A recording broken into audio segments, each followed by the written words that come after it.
동산귀 시간. 이 시간 말씀에는 물된 동산교회 담임 조병선 목사님입니다. 평안하셨습니까? 오늘은 주께서 다루신 천국 비유에 대해서 그 비유를 주신 목적이 무엇인가를 나누려 합니다.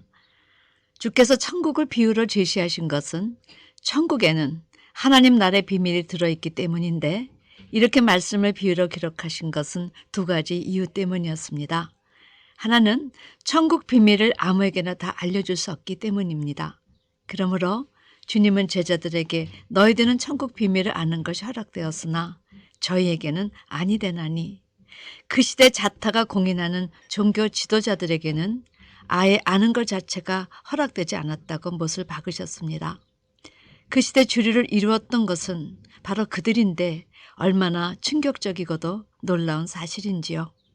또 하나는 천국 비유는 그 비유를 베풀어주면 더 잘 이해할 수 있으므로 제자들에게는 아주 다양한 비유를 들어 그것의 의미를 설명해 주셨습니다. 그러므로 성경 안에는 천국 비유를 베풀 수 있는 모든 해석이 다 들어 있습니다. 하나님은 이런 중요 주제를 인간이 함부로 해석할 수 없도록 다 그의 비유의 짝을 성경에 베풀어 놓으신 것이지요. 이번 기회에 천국 비유의 짝을 찾아 이 세상에서 이루어져 가는, 그러나 장래 온전히 성취될 하나님 나라에 대해 깊이 있게 이해하시는 여러분과 제가 되길 바랍니다. 첫 번째, 마태복음 13장에서 주님은 마치 사람이 씨를 땅에 뿌린 것 같다라고 천국을 말씀하셨습니다. 마치 농부가 밭에 씨를 뿌리는 것과 같다는 것이지요. 요한복음 15장에서 주님은 나는 참포도나무요 내 아버지는 그 농부라 이렇게 말씀하셨으며, 마태복음 13장에서는 씨는 하나님의 말씀이 씨라 영적 의미를 풀어주셨습니다. 베드로가 그것을 깨닫고 너희가 거듭난 것이 썩어질 씨로 된 것이 아니요 썩지 아니할 씨로 된 것이니 하나님의 살아있고 항상 있는 말씀으로 되었다 이렇게 증거하였지요. 이렇게 해석된 말씀들을 종합하면 천국은 농부이신 하나님께서 사람을 거듭나게 하시기 위해서 말씀의 씨를 우리의 마음의 밭에 뿌린 것과 같다는 이야기입니다. 그렇다면 여러분, 창세기 2장에서 하나님께서 흙으로 사람을 빚으시고 그 코에 후, 생기, 즉 말씀을 넣으시고 사람이 생명이 되게 하셨는데, 이 장면은 바로 농부이신 하나님께서 아담과 그 아내의 마음의 밭에 말씀의 씨를 뿌리는 시작이요 하나님 나라 천국이 이 세상에 태동되는 순간이었던 것입니다. 성도 여러분, 농부는 좋은 열매를 바라고 땅에 씨를 뿌립니다. 성경에서 열매는 말씀을 받고 그 믿음에 합당한 행위를 내는 사람들을 의미하는데, 야고보는 농부이신 하나님께서 제일 기다리고 바라는 것이 무엇이라 증거하였는지요. 야고보서 5장에 형제들아 주의 강림하시기까지 길이 참으라. 보라, 농부가 땅에서 나는 귀한 열매를 바라고 길이 참아 이른 비와 늦은 비를 기다리나니 너희도 길이 참고 마음을 굳게 하라. 주의 강림이 가까우니라 라고 말했습니다. 성경에서 열매는 믿음의 결과 나타나는 행위를 말하고, 모세는 신명기 32장 2절에서 하나님의 말씀을 빌어 표현하며 이렇게 증거했지요. 하늘이여 귀를 기울이라. 내가 말하리라. 땅은 내 입의 말을 들을지어다. 나의 교훈은 내리는 비요 나의 말은 맺히는 이슬이요 연한 풀 위에 가는 비요 채소 위에 단비로다. 여러분, 그러므로 농부이신 하나님이 이른 비와 늦은 비를 기다리신다는 것은 봄비와 가을비를 기다리는 것이 아닙니다. 말씀의 비를 때를 따라 내려줄 수 있는 신령한 구름을 기다리신다는 것이지요. 구름의 물리적 형성 과정을 통해서 하나님은 바다 차원에서 땅 차원으로, 땅 차원에서 다시 하늘 차원이 된 살리는 영들을 통해 많은 사람들을 구원하시길 원하신다는 사실을 그렇게 표현하신 것입니다. 따라서 농부이신 하나님께서 창세기 2장에서 흙에 생기를 넣어 말씀의 씨를 우리의 마음밭에 뿌림으로 흑암과 혼돈과 공허의 세상에서 하나님 나라를 태동하셨다. 그러나 농부이신 하나님의 소원은 땅에서 나는 귀한 열매를 바라고 길이 참아 이른 비와 늦은 비를 기다리시는 것이다. 여러분, 사도 바울은 이들 귀한 열매는 바로 하나님의 손에서 선악을 분별할 수 있는 장성한 자로 거듭나 보암직하고 먹음직하고 지혜롭게 할 만큼 탐스러운 열매로 거듭난 자들이라 히브리서 5장에서 제시했습니다. 사도 요한은 어떻게 제시했는지요? 계시록 14장 1절에서 하나님께서 씨를 땅에 뿌려 거두신 장래의 열매들을 결론적으로 이렇게 증거했습니다. 첫 번째, 거룩한 산 시온산의 어린 양과 함께 선 14만 4천은, 두 번째, 그 이마에 어린 양의 이름과 그 아버지의 이름을 쓴 것이 있으며, 셋째, 이들 14만 4천인 밖에는 능히 새 노래를 배울 자가 없더라. 네 번째, 이 사람들은 여자라 더불어 더럽히지 아니하고 정절이 있는 자라. 다섯 번째, 어린 양이 어디로 가든지 인도하는지 따라가는 자며, 여섯 번째, 사랑 가운데서 구속을 받아 처음 익은 열매로, 일곱 번째, 하나님과 어린 양에게 속한 자들이다. 여덟 번째, 그 입에 거짓말이 없고, 아홉 번째, 흠이 없는 자들이로다. 이렇게 증거했습니다. 이들이 바로 전 시대 하나님의 이름, 아들의 이름, 성령의 이름을 각 시대마다 받아 구원자의 삶을 산, 때를 따라 양식을 전한 충성된 종들입니다. 하나님의 형상을 회복하여 좋은 씨, 천국의 아들들이 되어서 하나님 나라를 확장시킨 자들입니다. 이들 14만 4천만 새 노래를 불렀다는 것은, 여러분, 이 새 노래는 모세 노래와 어린 양의 노래를 합한 계시록을 말합니다. 에스겔 1장에서 두루마리를 통째로 먹으라 하셨고, 계시록 10장에도 계시록을 통째로 먹으라 하셔서 먹었더니 입에는 꿀처럼 단데 창자는 쓰더라고 증거했습니다. 이런 말씀들은 시대적으로 말씀을 가지고 전하는 자들을 핍박하고 죽였기 때문에 하나님 말씀은 달지만 그것을 실천하는 과정에서는 굉장히 힘들다 고백한 것입니다. 성도 여러분, 성경은 우리는 이 말씀의 씨를 받을 땅이요 밭이라 하십니다. 그런데 밭의 종류가 넷이 있다 주님께서 말씀하셨지요. 길짝밭은 천국 말씀을 듣고 깨닫지 못해 빼앗기는 자요.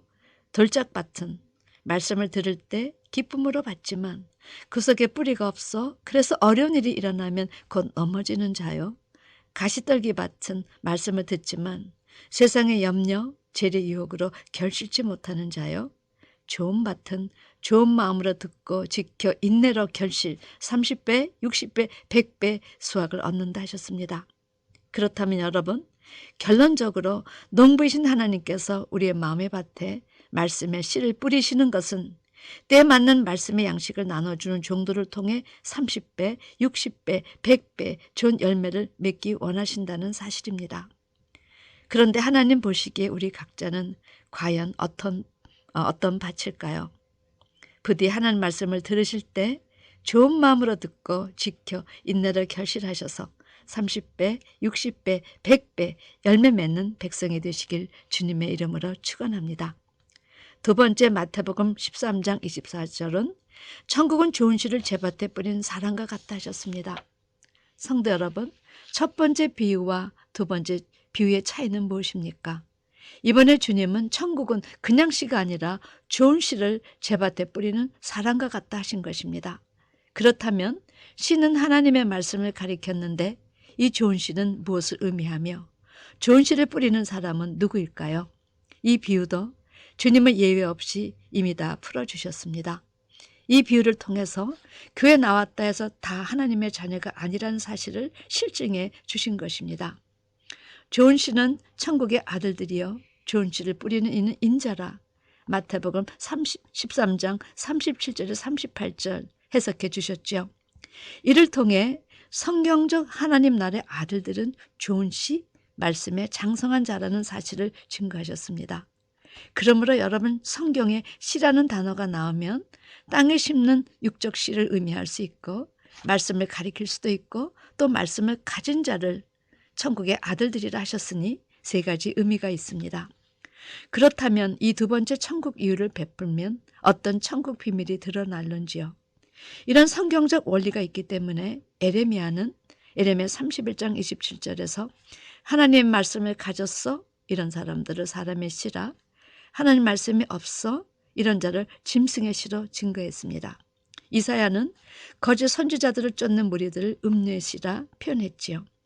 이런 원리를 따라 창세기 1장 29절에 하나님께서 생기를 주어 만든 사람에게 내가 온 지면에 씨 맺는 모든 채소 또한 씨 가진 열매 맺는 모든 나무를 너에게 주노니 너의 식물이 되리라 하셨는데, 그렇다면 여러분, 여기서 씨 맺는 모든 채소, 씨 가진 모든 열매 맺는 나무의 영적 의미는 무엇일까요?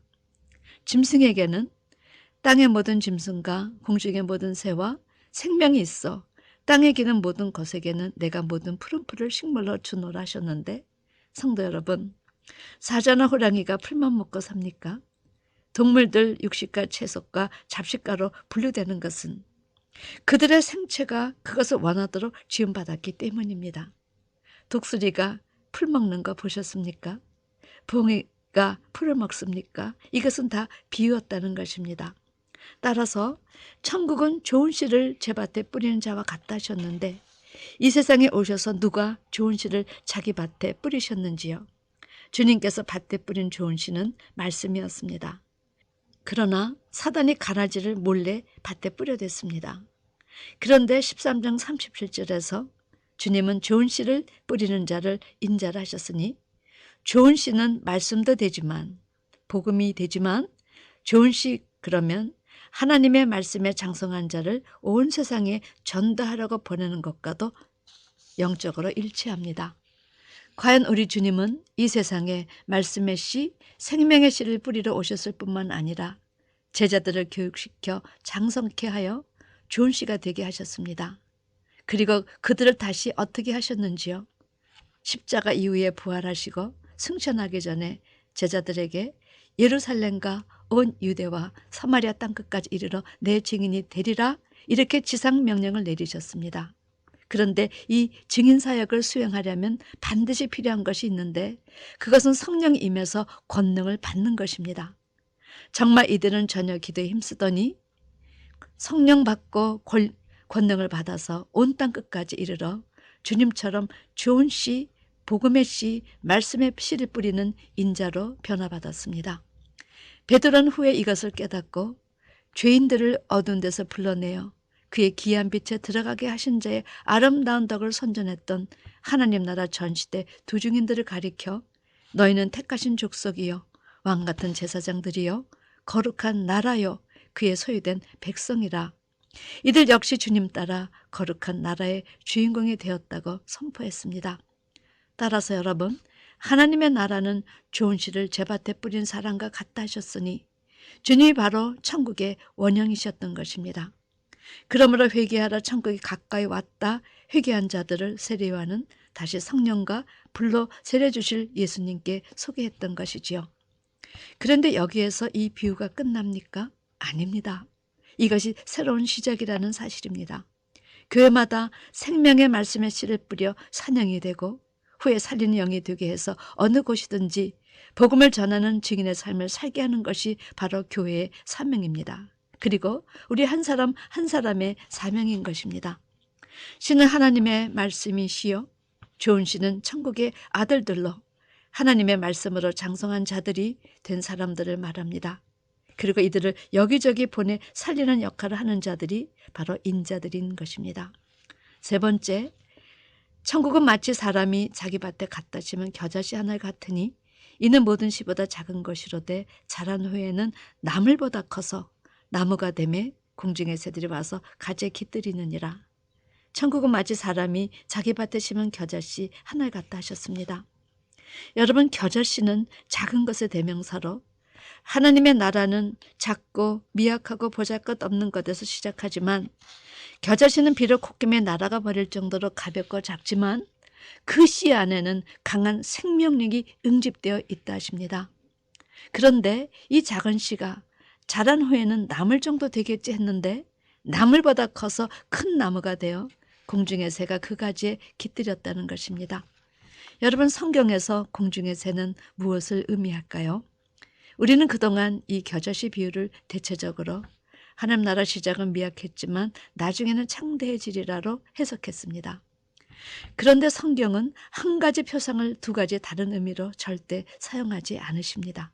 따라서 우리는 겨자씨 비유를 풀 때 부분적이 아니라 성경 전체를 토대로 풀 수 있어야 합니다. 성경의 새도 가증한 새가 있기 때문이지요. 다니엘 4장에 느부갓네살 왕의 꿈을 통해 나무의 비정상적인 자람 속에 공중의 새들과 짐승들이 깃들였고 결국은 거룩한 자가 하늘에서 내려와 그 나무를 베고 그 가지를 찢고 깃들인 짐승과 새들을 모두 쫓아내는 내용이 기록되어 있습니다. 이는 천국이 알곡만 자라지 않고 가라지도 함께 자란 후에는 가라지를 단으로 묶고 불못에 던지는 시간이 있음을 제시한 것이지요. 주님의 이 비유는 계시록 18장 큰 성 바벨론에서 성취되었습니다. 이 큰 성 바벨론은 하나님의 교회들이지만 믿는다고 하는 사람들이 모이는 곳이지만 나중에 각종 귀신의 처소와 각종 더러운 영에 모이는 곳과 각종 더럽고 가증한 새에 모이는 것이 돼서 장래 하나님의 심판의 대상 1호가 될 것이 예고되어 있지요. 사랑하는 성도 여러분, 하나님의 나라는 이 세상 임금인 사단의 지배하에서 시작됩니다. 그러므로 온전한 나라로 성취되기까지 하나님의 나라는 비정상적인 자람이 있다 하십니다. 그러므로 우리는 천국은 마치 밭에 씨를 뿌리는 것과 같다. 그렇습니다. 이렇게 천국은 말씀의 씨를 뿌리는 것과 같이 농부신 하나님께서 땅에서 나는 귀한 열매를 바라고 길이 참아 이른 비와 늦은 비를 기다리시는 것입니다. 부디 14만 4천처럼 이마에 어린 양의 이름을 받고 좋은 씨를 뿌리는 그 목적의 세계를 향해서 믿음의 전진을 하는 여러분과 제가 되기를 주님의 이름으로 축원합니다. 아멘.